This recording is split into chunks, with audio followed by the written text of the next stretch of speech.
मित्रांनो, SIP investment म्हणजे ना बांबू ट्री लावण्यासारखं आहे. बांबूची शेती करायचं जर आपण ठरवलं तर बांबू जो आहे 5 वर्ष 3 महिन्यामध्ये 90 फुटापर्यंत वाढतो. या पृथ्वीवरचं सर्वात मोठं हाईटवालं जे ग्रास आहे ते बांबू ट्री आहे. म्हणून आपण विचार केला की आता आपण बांबूची शेती करूयात. तर बांबू ट्री लावायची आपण सुरुवात केली. आपण त्याचं बीज रोवलं तर 5 वर्ष 3 महिन्यामध्ये त्याला 90 फूट वाढायचंय आणि आपण ते बीज लावलं आणि त्याला पाणी द्यायला सुरुवात केली. 1 महिना झाला, 2 महिने झाला, 3 महिने झाले. एका वर्षात किती वाढेल तुम्हाला वाटतं? तर मित्रांनो, याचं उत्तर आहे एका वर्षात ते 0% वाढलेलं असतं. ते बीज मातीतून थोडंसंही वर येत नाही. तुम्ही पहिल्या वर्षी त्याला पाणी दिलं, काहीच वर नाही येणार. दुसऱ्या वर्षी पाणी दिलं, काहीच वर नाही येणार. तिसऱ्या वर्षी दिलं, चौथ्या वर्षी दिलं, चौथ्या वर्षापर्यंत तुम्ही थकून सोडून निघून जा. पण खरी मॅजिक जी आहे ती 5व्या वर्षी आहे. जेव्हा 5 वर्षापर्यंत तुम्ही त्याला कंटिन्यू पाणी देत राहता तेव्हा 5 वर्ष एका दिवसामध्ये त्याचं जमिनीतून एक छोटंसं अंकुर बाहेर आलेलं दिसतं. आणि जर दुसऱ्या दिवशी तुम्ही बघाल तर दुसऱ्या दिवशी ते 1 फूट वाढलेलं असतं.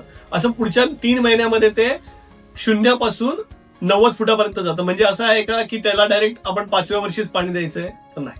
तर SIP इन्व्हेस्टमेंट पण तसंच आहे की तुम्ही SIP मध्ये इन्व्हेस्टमेंट करायला सुरुवात केली तर पहिल्या वर्षी, दुसऱ्या वर्षी, तिसऱ्या वर्षी तुम्हाला काहीच रिटर्न्स दिसणार नाही. हिस्टॉरिक डेटा असा सांगतो की 96 ते 97% म्युच्युअल फंडच्या ज्या SIP आहेत त्याच्यामध्ये 96 to 97% जर तुम्ही SIP 7 वर्ष चालू ठेवली तर तुम्हाला निगेटिव्ह रिटर्न्स दिसणारच नाहीत. पण आपण तेवढे वर्ष थांबतो का? त्यामुळे SIP मध्ये ज्यावेळेस तुम्ही इन्व्हेस्टमेंट करता त्यावेळेस तुम्हाला सातत्य ठेवणं आणि कंटिन्युटी ठेवणं गरजेचं आहे.